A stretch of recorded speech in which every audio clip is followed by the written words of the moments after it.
Votre club, les Girondins de Bordeaux, votre cœur, Marine et Blanc, et votre émission c'est Girondins Analyse, et c'est tout de suite sur RG à Bordeaux en 90.7 et sur le net sur rgfm.fr. Tir de Baptiston. Oh le but de fait. Oh le tir de Baptiston de loin. Un but fantastique de Baptiston de 30 mètres. Allez, 3 contre 3, si Panucci ne revient pas. Ouh là là, Zidane qui va le redonner à Dugarry dans la surface. Frappe et but. Oh quel but. Super, là là, quel but de Christophe Dugarry. 3-0 pour Bordeaux. Est-ce qu'il faut se pincer, Michel? Feindouno, il y est. Et but à l'instant face au Paris Saint-Germain. Les Girondins de Bordeaux, regardez la joie sur le banc et sur la pelouse, et l'hippome est à terre. Il est complètement recouvert par les joueurs et par les dirigeants et les supporters de ce club des Girondins de Bordeaux. Avec Chalmé, avec Gourcuff, deux fois. Exceptionnel, Johan Gourcuff. Quel but. Allez, régalez-vous. Allez, bonsoir à toutes et bonsoir à tous. On est en direct sur Oula, ça y est, je suis perdu. Dans Girondins Analyse sur RIG 90.7 FM et RIGFM.fr, comme tous les lundis, tous les vendredis, 21h, 23h. Pour débriefer l'actualité des Girondins de Bordeaux, ça y est, c'est la reprise de la Ligue 1 demain, première journée, 17h ou 17h30, je sais plus. 17h, les Girondins reçoivent l'AS Saint-Etienne en... C'est pas grave, j'avais prévu, tout est planifié. Émission, j'hésite entre exceptionnelle, grandiose et unique ce soir, puisque la alors je dis bien quasi-intégralité des anciens et nouveaux... Mais c'est pour ça que j'ai dit quasi-intégralité. Des animateurs de Girondins Analyse depuis quasiment la création de cette émission sont présents ce soir. On va commencer par la droite avec Cyril. Bonsoir Cyril. Bonsoir tout le monde. Ça va mon grand, t'es prêt? T'es chaud, t'es bouillant. Ouais, ça va. Je vous donnerai le programme dans quelques secondes. À côté de lui, il arrive le winner de l'émission, tout frais moulu de sa région parisienne. Ça va ça va Emric? Salutations. Le premier Suisse-Togolais français, quoi. C'est-à-dire que Rico aux Jeux Olympiques, il est bien, si tu veux. Suisse-Togo. C'est-à-dire qu'il est bien au JO, tu vois. Il y a un Suisse, un Togolais, un Français en demi, il est content. À la Coupe du Monde 2006, j'étais bien, moi. À côté de lui, Julien. Bonsoir Julien, ça va Julien? Ouais, ça pareil, va. t'es chaud pour la reprise, t'es prêt? Ah ouais, ça va, on voit que t'es... T'as patate. À côté de lui, un polytraumatisé depuis une semaine. Ça va Adrien? On essaye de remonter à pente. Ça va, ça se passe bien les vacances? Ça va. T'es ligne titulaire peut-être demain? Bah quoi, je rigole pas, c'est pas une blague. Non, sérieux? j'ai pas payé Gourvenec. Bon, ok, bah écoute, on verra bien demain. À côté de lui, il aime le chorizo, les faritas et la paella. Ça a duré super longtemps ça en fait, ouais. Jusqu'à la fin. Surtout les faritas, c'est espagnol. Ah, c'est bon le faritas. Ça va Louis? Ça va très bien. Pareil, t'es chaud pour demain, t'es prêt? Très chaud. À côté de lui, pareil, il arrive de Toulouse, l'ami Claude Pez. Ouais, tu m'insultes d'entrée quoi. T'arrives de Toulouse? Non, Tarn-et-Garonne s'il te plaît. Ah pardon. Déjà, j'ai quitté Toulouse, faut arrêter. C'est encore pire le Ah ouais. Tarn-et-Garonne. C'est plus ça, grave. C'est pire, il y a moins de supporters de l'OM. Claude, petit week-end bordelais pour cette première journée de championnat. Ah, vous pouvez pas louper ça quoi. Bah Bordeaux-Saint-Etienne, ça. Gourvenec, New Look. Bordeaux, New Look avec Gourvenec. Ah, moi ça m'excite un peu quand même de voir tout l'allant, l'ancien de la Ligue 1. Ah oui, Moi ça me fait bander tout l'allant. Bah t'as quasiment avec Camano, 2000, le nouveau de la Ligue 1. Ouais. Et Menez, on sait pas de la Ligue 1. À côté de lui, Alexis. Bonsoir Alexis. Ça va Alexis? Un joueur d'Arsenal en studio quand même. La deuxième fois que le maître et l'élève se rencontrent. Se re-rencontrent pour le coup. Ouais. Ça va, pareil, t'es chaud? Bah ouais, c'est le mot, ouais. À côté d'Alexis, Thibaut. Putain, je viens de remarquer que t'es tout cramé en fait. Ouais. Ça va Thibaut? Il est rouge de partout. Ouais, non. Pareil, t'es chaud. Bah, ça se voit. Franchement, j'en ai marre d'attendre moi. Ouais, j'ai chaud. Ça fait 2 mois que... Bon, ok, Euro c'était sympa, mais à un moment donné, il faut que ça reparte. Exactement. Des infos sur demain? Non, rien. On verra. Dans l'émission, Okay. si je t'en donne. Et à côté de moi, et vous allez l'entendre rapidement, Non, c'est mort ça. Marquinhos. Ça existe pas rapidement. À qui il manque une main? Ça va, Marc? Ça va, n'empêche, on remarquera qu'il a lancé aucun jingle pour présenter chacun de nous. Enfin, sinon, à 21h30, on y est encore. Non, mais il a toujours. Non, mais il avait 4 jingles la dernière fois, il a 4 jingles. Bon, allez, on va y passer 3 heures. Mais on a notre invité. Nous, on est la seule émission puisqu'on a la BND. Vous allez bien? Bonsoir, monsieur Labbé. Bonne forme pour une reprise. Il était dans l'obligation pour nous de vous rappeler ce petit moment avec monsieur Portmanteau. Elle est pas mal, celle-là, elle est complète. On est ingrat quand même, on est vraiment ingrat. Mais on s'est dit quand même que pour vous rappeler les bons souvenirs, il fallait commencer d'entrée. Et pour commencer d'entrée, on va faire la question que personne ne se pose avant d'aller plus loin. La question que personne ne se pose. La question que personne ne se pose ce soir, il faut que je la retrouve puisque bien évidemment Seb me l'a caché. C'est une question piège. Ouais, qu'est-ce qui pourrait venir gâcher l'optimisme des supporters bordelais pour cette nouvelle saison? Alors, on a le choix avec le maillot homme qui tourne au bleu OM quand Bordeaux pratique un beau football. On a Palois Plasil Toulalan qui se disputent un ballon et se font les croisés direct au premier match, absent pendant 6 mois. Les Anglais qui pètent un plomb à la fin du mercato, qui achètent Vada, Malcolm et Ounas pour 400 millions d'euros. On a Gourvenec qui annonce... je me suis lâché. On a les Gourvenec qui fait un petit séjour en Bretagne et qui après ce bon petit week-end annonce que Téline, Touré et Traoré seront des pièces importantes du système bordelais cette saison.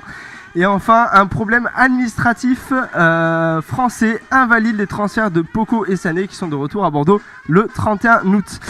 Allez, je commence avec vous, monsieur Benédé. Vous avez une petite préférence ou pas? Oh, moi je garderai la troisième, c'est-à-dire les Anglais qui achètent pour 400 millions d'euros. Au moins ça met le club à l'abri.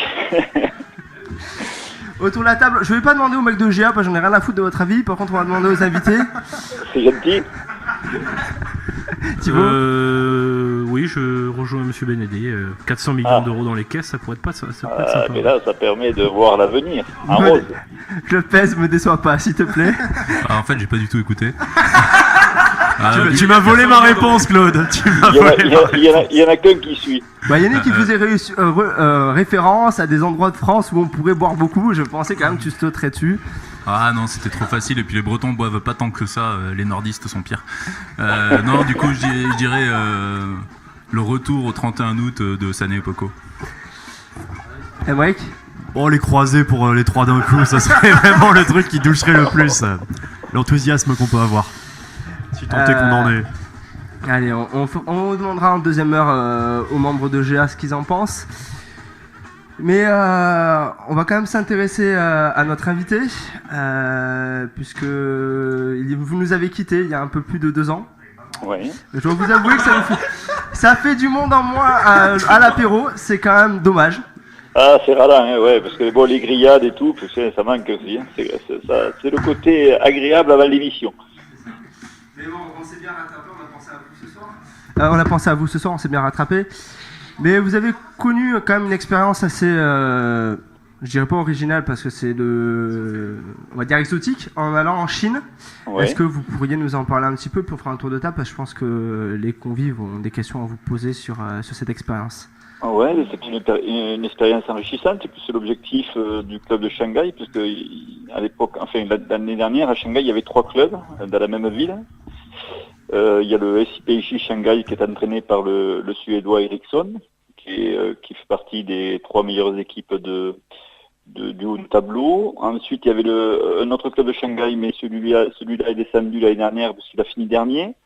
Et ensuite, nous, on était le Shanghai chinois, qui est 3e cette année en championnat, et qui est un club qui évolue très vite et il y a de quoi faire en Chine parce que l'évolution de ce que l'on demande, on met tout en œuvre pour qu'on ait des moyens de réussir. L'objectif, nous, en arrivant là-bas, c'était de finir dans les 6. On a fini 6e et on a perdu la finale de la Coupe de Chine. Voilà.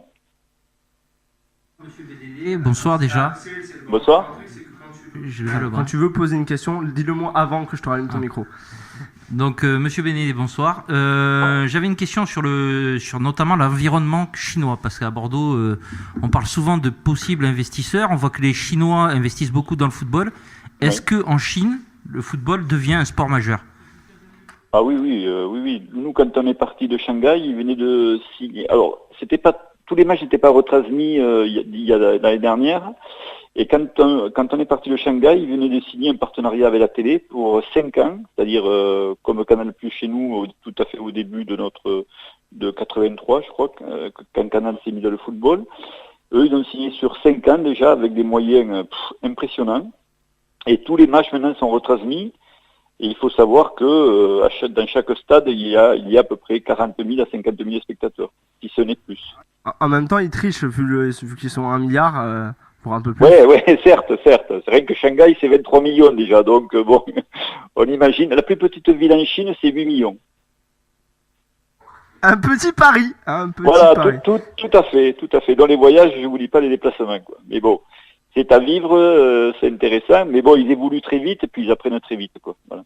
Mais ils ne font pas les choses à moitié. C'est-à-dire que quand ils investissent dans quelque chose ou sur des joueurs, faut pas les décevoir parce que ils coupent les contrats aussitôt, quoi. C'est clair, net et précis, quoi. Voilà. Il faut être à la hauteur de ce que nous on demande. Quand on va chez eux, mais vu les moyens qu'ils nous mettent en place, voilà, il faut rendre la monnaie de la pièce, quoi. Il me semble que quand même que la Chine est très très active sur le marché des transferts quand même, parce qu'ils ont recruté énormément de Sud-Américains, ils commencent à recruter en Europe, donc ça commence vraiment à être attractif. Mais par contre, comment, quand on est coach, on arrive à gérer un vestiaire aussi hétéroclite, quoi? Ouais, alors il faut savoir qu'en Chine, on a droit à 5 étrangers. C'est-à-dire qu'on a droit, c'est l'entraîneur qui décide, on a droit, il y en a 4 sur le terrain. Donc sur le terrain, on a droit à 3 mondiaux et 1 joueur Asie, ou alors 2 mondiaux et 2 joueurs Asie. Voilà, et un remplaçant sur le banc. C'est nous qui décidons du choix. Par contre, les gardiens de but, ça reste que chinois. Il n'y a pas de joueur, on peut pas avoir un gardien de but étranger. C'est con. Voilà, c'est très respecté. Ouais, parce que il y a certains gardiens qui ont un peu les mains en pâte modelée, mais bon, ça fait partie un petit peu du folklore et ça permet de voir beaucoup de buts aussi. Voilà. Vous aviez eu une bonne idée de ce que pouvaient être des gardiens avec des gants en pâte à modeler, parce qu'à Bordeaux, de votre époque, il y avait Carasso, mais derrière, c'était quand même assez compliqué. Je ne vais pas vous demander de répondre à ça, hein. Je n'ai pas envie de vous mettre en difficulté là.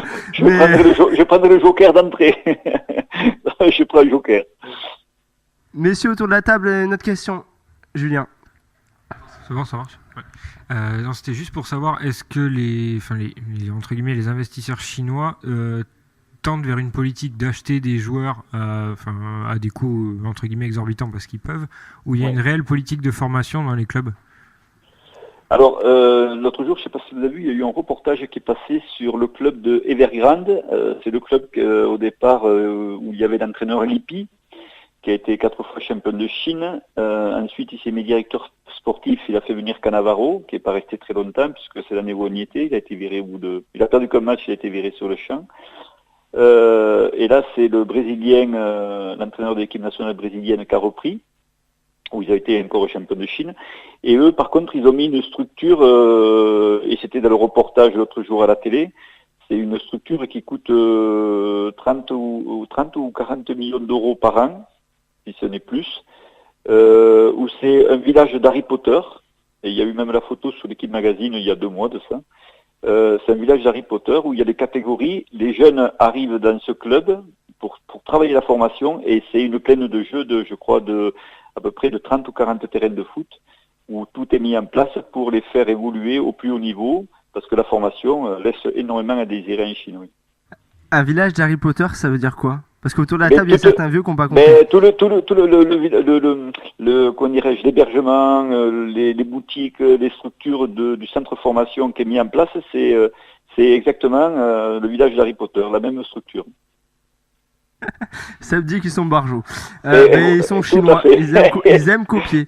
Est-ce que vous percevez, vous avez encore des retours? Est-ce que on vous demande encore votre avis pour continuer à faire évoluer le football chinois, le club où vous êtes passé, où ils ont tendance à plutôt s'appuyer sur les nouveaux coachs et à couper un peu les ponts avec les anciens coachs? Ouais, il coupe un peu les ponts. Moi, je garde toujours relation avec l'adjoint que j'avais avec moi, qui est un ancien joueur, où on est resté en relation. On s'appelle régulièrement. Mais là, ils travaillent énormément avec les Espagnols, les Chinois.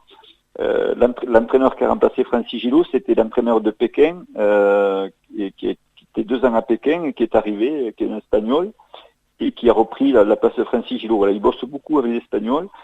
Et d'ailleurs, ils ont mis aussi le club de Shanghai où on était, ils ont mis la catégorie des 19 ans dans une académie pendant 8 mois en Espagne. Voilà, avec le FC Valence, ils ont un partenariat avec le FC Valence. Et il y a 2 entraîneurs chinois et après le reste, c'est des entraîneurs espagnols. Et pendant 8 mois, les jeunes de 19 ans évoluent dans le championnat espagnol pour évoluer. Voilà, ils sont dans de superbes conditions. Et puis après, au bout de 8 mois, ils reviennent en Chine et les joueurs qui sont montés de bon niveau, ils rentrent après dans l'effectif de l'équipe première. Voilà. Pour vous, le football français a des choses à faire avec le championnat, avec le football chinois, où il y a quand même trop de... Non, la culture est trop différente. Oh, il y a encore trop d'écart. Je pense que nous, on a la chance d'avoir une formation en France, même s'il y a pas mal de choses à remettre en question. Mais eux, ils ont beaucoup de travail à ce stade-là. C'est pour ça qu'ils sont en train de mettre les moyens pour mettre l'accent sur la formation. Vous nous lancez directement sur la France, c'est très bien, on va changer. C'est quoi qu'il y a à faire en France, selon vous, dans la formation? Qu'est-ce qui sera amélioré aujourd'hui, selon vous? Moi, je trouve que le travail à la formation, moi, je trouve qu'au niveau des centres de formation, enfin, je généralise quand je dis ça, mais beaucoup ne bossent. J'ai trouvé des centres qui bossaient moins que les joueurs pros, alors que les joueurs à ce stade-là, qui doivent rentrer après de la catégorie des pros, doivent s'entraîner davantage.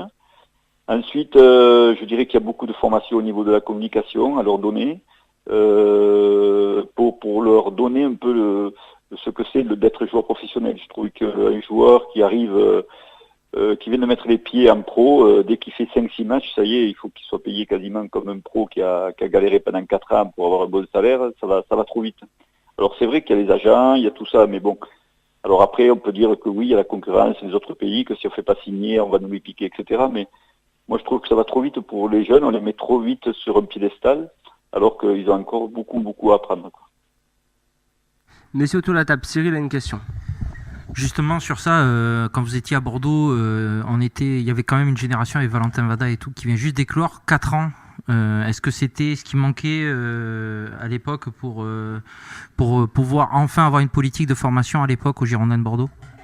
Je crois que vu le club de Bordeaux, ils ont un centre de formation où il y a de quoi faire, il y a de quoi travailler. Ensuite, il faut être patient parce que je crois que Vada, déjà nous, avant qu'on arrive au moment où on est arrivé à Bordeaux, on nous a laissé un super Messi.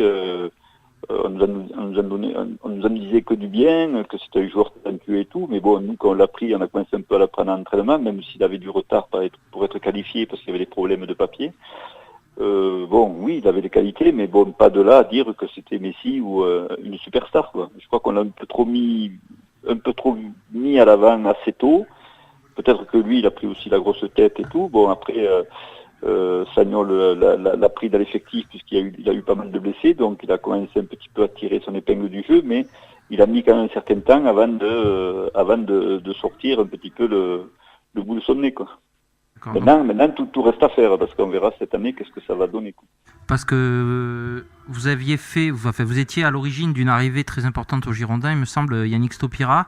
Est-ce que c'est l'évolution aujourd'hui, que l'évolution du centre de formation qu'il y a à Bordeaux, est-ce que c'est une conséquence de votre politique à l'époque? Non, c'est pas nous qu'on a mis ça en place. Je pense que ça y était avant. Maintenant, il faut aussi qu'un entraîneur ouvre la porte au niveau des jeunes du centre de formation. Vous savez, quand vous avez un effectif avec des joueurs pro confirmés, quand il y a de la casse, là, on peut aller chercher au centre de formation. Mais que l'on les centres de formation, on peut prétendre avoir peut-être une année blanche, ça peut arriver. Mais bon, la deuxième année, quand même, il faut que l'on arrive à sortir quand même 2 ou 3 jeunes du centre de formation, parce que vu le coût de la formation, c'est normal qu'il faut avoir quand même des retombées, quoi. Vous suivez Bordeaux depuis que vous avez quitté, même depuis la Chine ou autant que les autres clubs de Ligue 1? Ah, bien sûr, j'ai gardé contact, on s'appelle régulièrement avec les intendants, avec Franck Manteau. Oui, j'ai gardé de très bonnes relations à Bordeaux.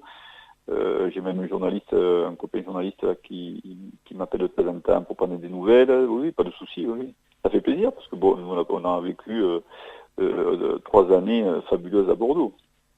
Alors, vu que vous suivez Bordeaux, on va pas se le cacher, l'année dernière a été extrêmement compliquée pour les supporters bordelais. Il y a l'air d'avoir une prise de conscience au niveau d'M6 qu'il fallait remettre en place certaines choses, un organigramme, etc. Aujourd'hui, beaucoup de joueurs que les supporters voulaient voir partir sont partis cette année. La politique de recrutement n'a jamais été aussi bonne que depuis 6 ans. On a l'impression d'avoir vraiment mis les moyens cette fois-ci. Comment vous jugez de loin l'évolution des 6 derniers mois des Girondins de Bordeaux, avec le recrutement qui avait commencé en janvier avec des Malcolm, des Arambari, et qui s'est poursuivi plus tard avec des Ménès, Toulalan, Camano? Moi, je trouve que le recrutement a été judicieux avec des garçons comme Toulalan, qui est quand même des garçons qui ne font pas de bruit dans les équipes, mais c'est des meneurs, c'est quelqu'un qui a de l'expérience. Après, bon, les Malcolm, tout ça qui sont arrivés, je pense que ça amène un plus, même si je pense qu'il y a eu un temps d'adaptation, parce que c'est jamais évident pour les étrangers d'arriver comme ça et de s'imposer de suite. Et là, je crois qu'avec Ménès, quand je regarde quand même l'équipe, je me dis que Bordeaux, cette année, peuvent prétendre à jouer, pour moi, dans les 5 premiers. Voilà, parce que je pense qu'ils ont une équipe assez solide. Ils ont galéré l'année dernière, ils se sont sauvés. Ça a été une bonne chose. Maintenant, ils ont vu ce que c'était une année difficile. Ils ont fait un recrutement qui, pour moi, a été judicieux, intelligent.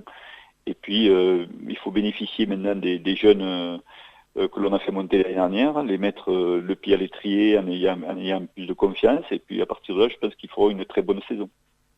Par rapport à ce que vous dites sur le recrutement qui a été fait là cet été par les Girondins, est-ce que vous n'avez pas juste des regrets de ne pas avoir eu de tels coups tentés? Parce que les seules fois où vous en avez eu, c'était quand il le fallait vraiment, avec Mariano Bragnac en janvier 2012, oui c'est ça, que je me trompe pas dans les années, et ça avait porté les fruits, et après il n'y avait plus autant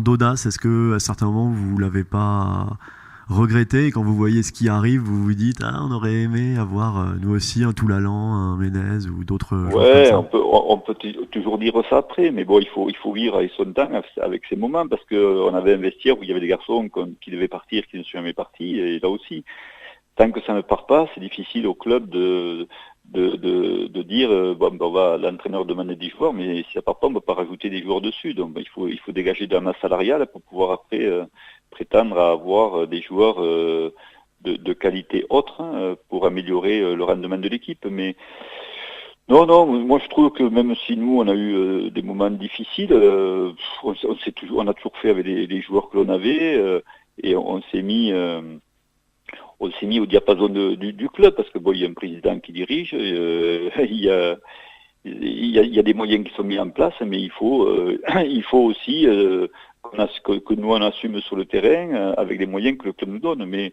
non, c'est toujours difficile de comparer. Moi, je n'aime pas comparer. Chacun doit faire avec les moyens qu'on donne. Et puis, je crois que Bordeaux repart d'un bon pied maintenant, et moi, je pense que c'est une bonne chose.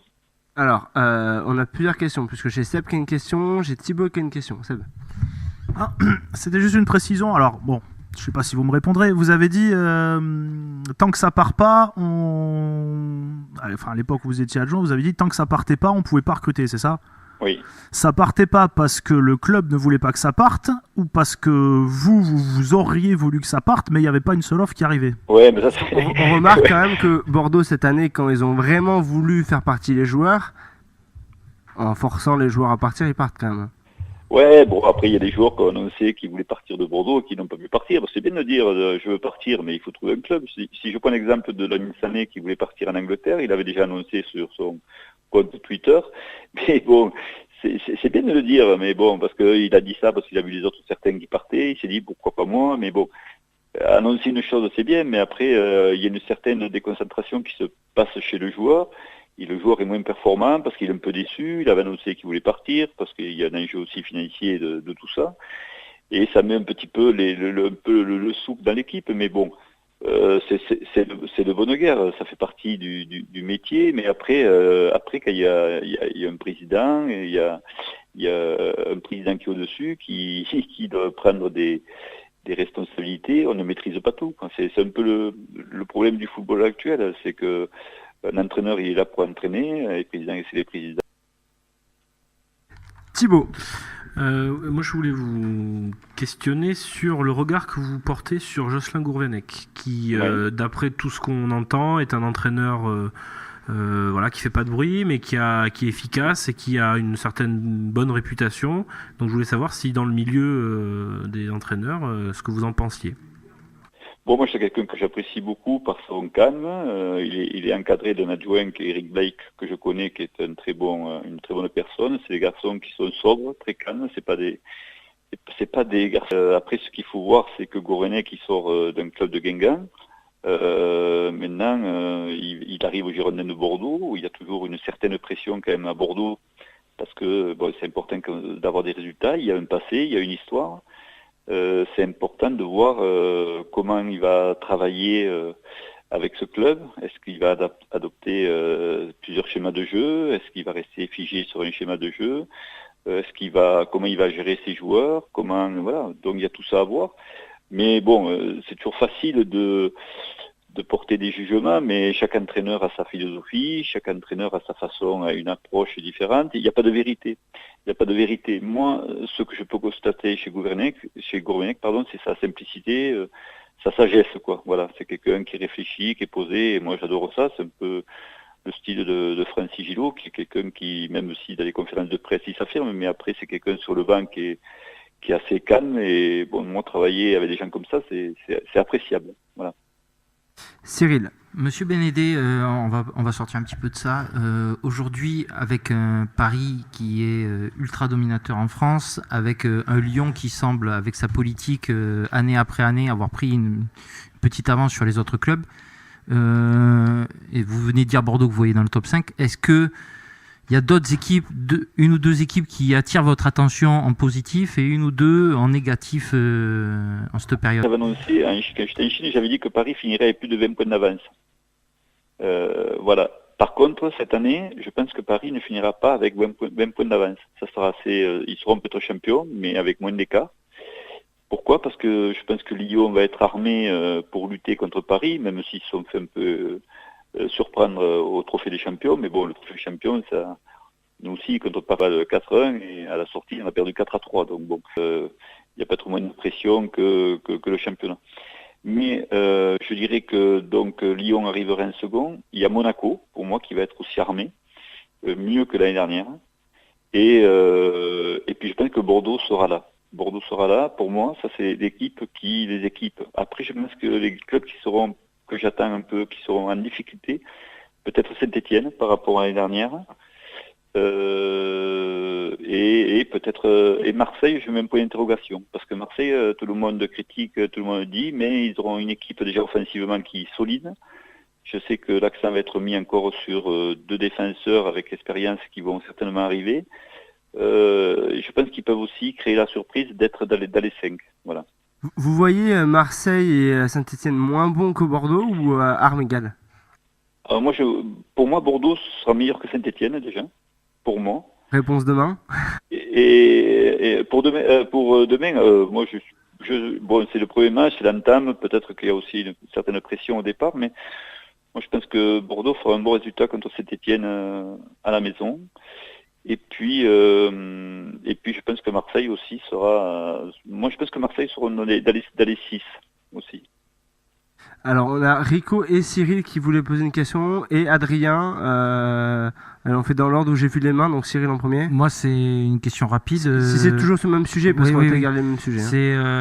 C'est votre ancien collègue René Lobello qui a signé à Saint-Étienne. Est-ce que vous avez toujours des liens avec lui? Et est-ce que c'était entendu que si M. Gillot n'avait pas d'emploi, que M. Lobello et vous puissiez trouver quelque chose d'autre? Non, oui, bien sûr. Francis avait décidé de faire 1 an ou 2 ans en récupération. Voilà, il avait dit que si on avait des opportunités, l'un ou l'autre, que voilà, c'est vrai qu'on a travaillé 8 ans ensemble. René Lobello a eu l'opportunité de trouver auprès de Galtier à Saint-Étienne. Voilà, puis bon, nous on s'appelle régulièrement avec Francis. On a eu quelques contacts avec des clubs cette année qui n'ont pas abouti. Ça risque de repartir prochainement, on verra. Nous, en principe, voudrait que l'on continue ensemble, mais bon, il n'a jamais été fermé, que si j'avais une opportunité, j'avais eu des opportunités avec certains clubs amateurs, qui ne sont pas concrétisés. Et voilà, mais s'il y a une opportunité qui se présente à la trêve hivernale, certainement qu'on risque de repartir ensemble. Que tous les deux. Adrien, tu es le bleu. Vous avez dit que Marseille pouvait terminer 5e. En vrai, c'est parce que vous avez signé avec Gilo là-bas. Adrien, on ne sait pas pourquoi, mais depuis le début de l'année, il est très bon. Il est très bon. On l'a jamais connu comme ça. Il est pas mal. Je ne pense pas qu'on puisse signer à Marseille. Ils font du bon boulot. D'ailleurs, j'ai mon fils qui bosse dans le staff marseillais depuis 5 ans. Voilà, on a la raison alors. Non, c'est pas la raison, mais parce que je suis au courant de pas mal de choses et de l'équipe, donc voilà, c'est bien parce que c'est une ville tellement exposée au niveau des supporters, des médias. Voilà, moi je trouve que c'est normal qu'une équipe sur une saison, voire sur 2 saisons, arrive où il faut tout restructurer parce que on a trop tiré sur les anciens, on n'a pas renouvelé, on n'a pas mis l'accent sur la formation. Ça a été un peu le cas de Lyon quand Juninho a arrêté, etc. La chance que Lyon a eue, c'est qu'ils ont été très très performants depuis 10 ans sur la formation et ils ont fait monter les jeunes qu'il fallait, les Tolisso, les Gonalon, etc., qui ont su faire descendre le club d'une marche, mais qui ont stabilisé l'équipe, et ils sont repartis au bout de 2 ans comme il se doit. Donc moi je trouve ça super, parce qu'on peut pas être sans arrêt dans le haut du tableau. Il arrive qu'au bout de certaines années, on arrive à rendre copie blanche, parce qu'il y a un épuisement, il y a une lassitude, et je pense que cela, il faut remettre des cartouches neuves pour pouvoir repartir de l'avant. Autour de la table, est-ce que vous avez encore d'autres questions? Adrien? Ça vous gênerait pas de prendre une équipe en cours de saison si un entraîneur se fait virer, ou le challenge serait trop compliqué à relever? Tout dépend, parce que quand j'étais à Sochaux, que Francis Gilo est arrivé, on était dans les derniers, avec 10 points de retard à la trêve, donc on a remonté la pente aussitôt, mais c'est usant, c'est vrai que c'est usant quand on prend une équipe qui est en fond de tableau, ça bouffe beaucoup d'énergie, et c'est vrai que quand on a la chance de prendre une équipe quand même avec des joueurs de qualité, c'est quand même plus facile. Parce que bon, on dit que l'entraîneur est un bon entraîneur, mais l'entraîneur il est bon que s'il a aussi les bons joueurs, donc l'un ne va pas sans l'autre, quoi. Julien. Ouais. Et après, il va falloir qu'on libère quand même notre cher Alain Benédé. La meilleure expérience, selon vous, Sochaux, Bordeaux ou le club chinois? Je sais pas le nom. Shanghai, machin. Shanghai. C'est Shanghai chinois. Ouais, Shanghai, voilà. La meilleure expérience pour vous? Toutes, parce que je crois que quand on a la chance d'être dans ce métier, il faut la vivre pleinement, et puis dans les bons ou dans les mauvais moments. Le souvenir de Bordeaux pour moi, c'est l'Europa League, ça a été gagner la Coupe de France, ça a été des bons passages, même si on n'a pas trop parlé de nous dans ces moments-là, mais moi je trouve que quand on a perdu un 8e de finale contre Benfica, déjà il fallait arriver à un 8e de finale qui n'était pas évident, parce qu'on avait sorti des équipes assez solides, avec un peu de chance aussi.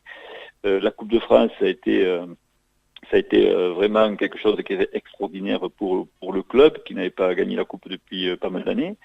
La Chine, c'était une autre structure, une autre façon de gérer les joueurs, une autre façon d'aborder les choses, une autre culture.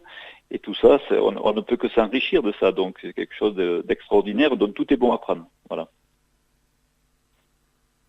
Cyril, ensuite Claude Pez, et ensuite j'aurai une petite question pour terminer, et puis on vous libérera.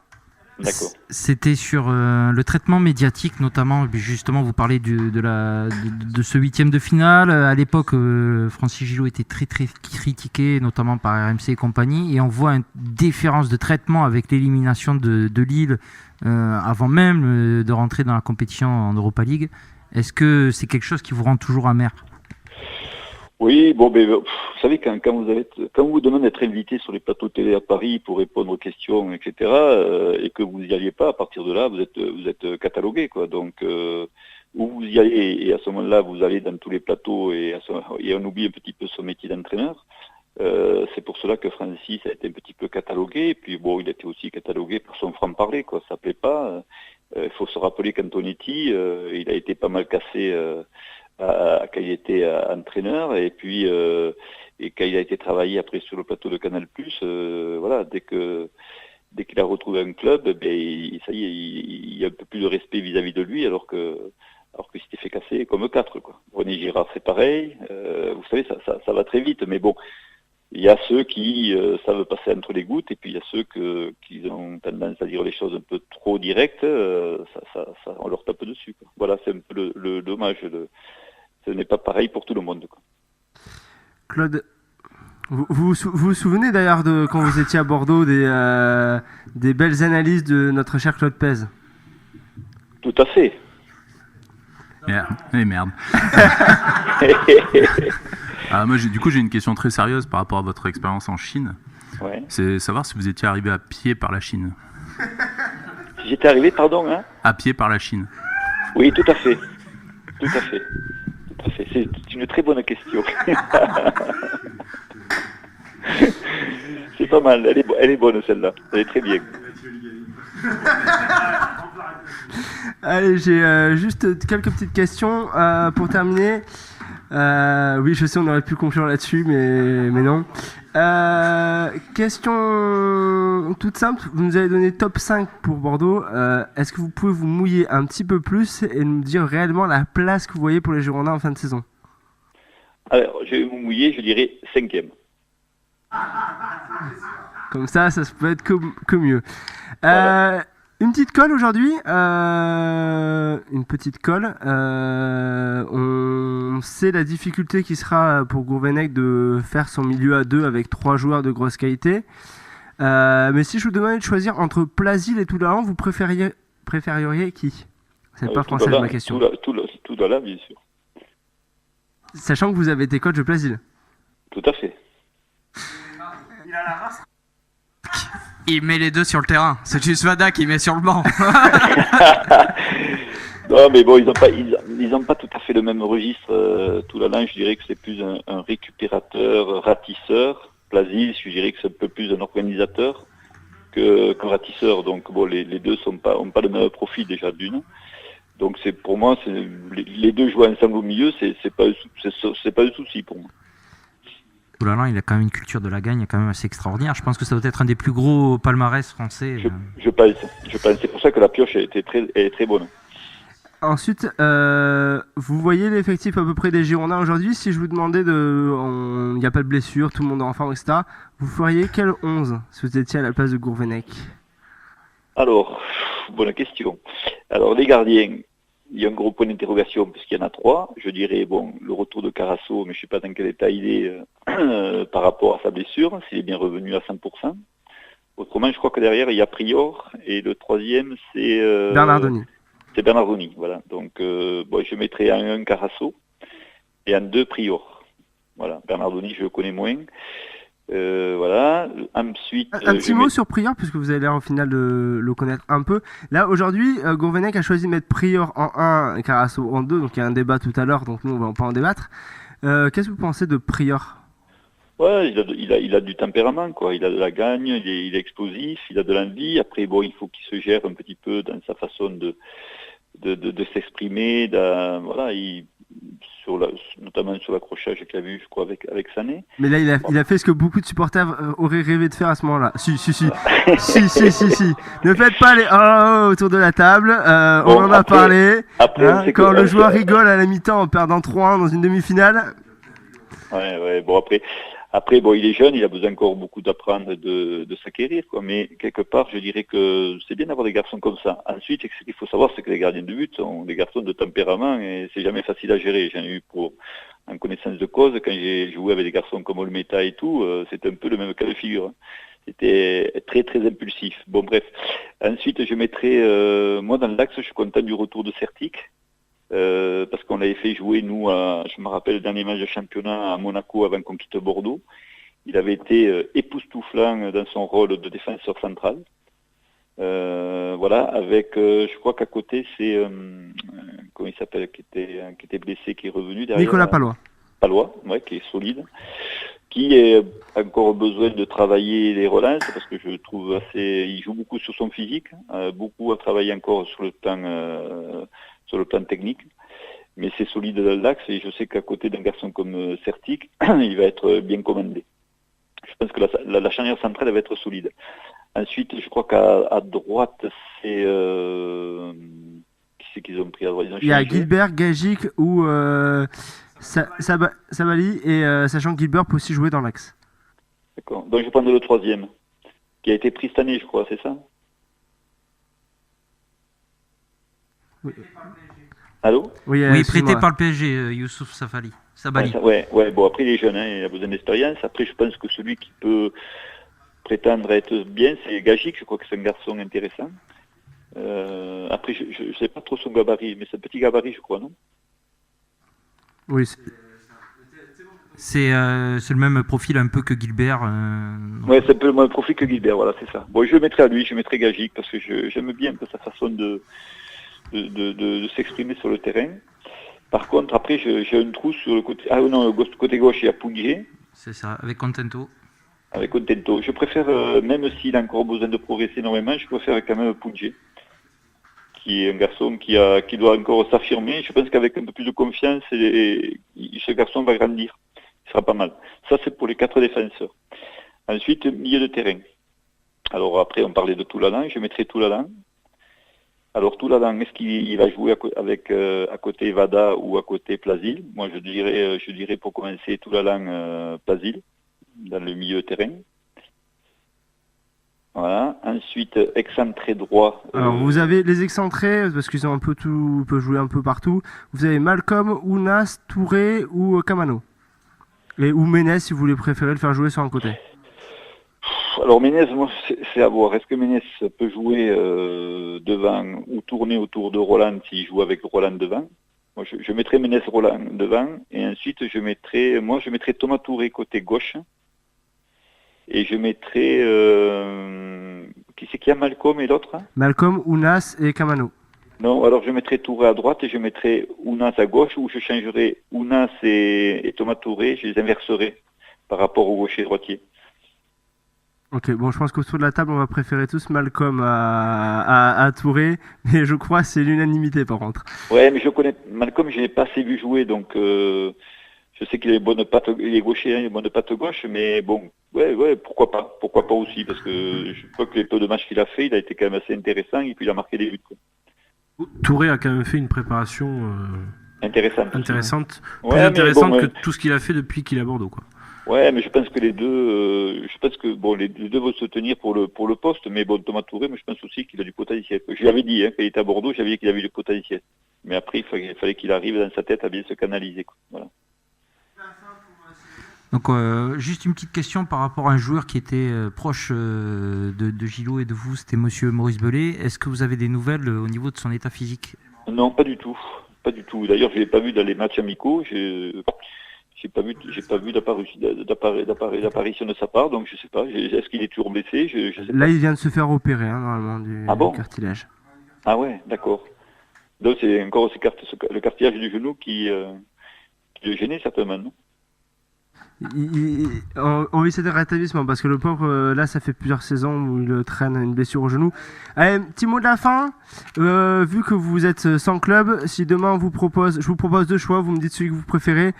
Coach d'une équipe de jeunes d'un grand club comme par exemple Bordeaux, on va dire à la place de Baptiston, CFA puisque vous avez connu Bordeaux, ou entraîneur d'une équipe féminine de D1. Bon, tout est beau à prendre. Moi j'ai la chance d'être à Albi où il y a une très bonne équipe féminine. Je vais voir des matchs cette année, je vais en voir quelques-uns. J'ai eu quelques approches avec des clubs de CFA, notamment Grenoble. Ça a été choisi, ils ont pris l'ancien entraîneur de Reims, Olivier Guégan, mais je faisais partie de la liste. Moi, club de CFA national, ça m'intéresse parce que voilà, j'ai quasiment fait le tour, j'ai fait la boucle, mais j'aimerais aussi, pourquoi pas, prendre un club qui a envie, qui a de l'ambition pour monter dans le milieu professionnel, même que ce soit un club de CFA ou national, avec de l'ambition d'aller plus haut, quoi. Voilà. Ou chez les jeunes, parce que la formation, il me reste que la formation à faire, voilà. De toute façon, quand on a vécu à Sochaux, on peut vivre n'importe où après. Ouais, tout à fait. C'est ça. Et oui, mais Sochaux, ça permet de se conserver, ça sert d'être dans l'Est. Bon, on vous remercie beaucoup pour nous avoir accordé du temps. C'est toujours un plaisir de vous avoir vraiment. C'est moi, merci de m'avoir interrogé, de m'avoir appelé, puis écoutez, gardez le même état d'esprit et c'est toujours un plaisir de vous avoir. J'espère que le jour où vous descendez, enfin non, vous montez au final oui. sur Bordeaux, vous arrêterez partager une grillade quand même. Oh, ça avec grand plaisir, une grillade avec un bon petit rosé, il n'y a pas de problème. Allez, passez une bonne soirée. Merci, vous aussi, à bientôt. Au revoir.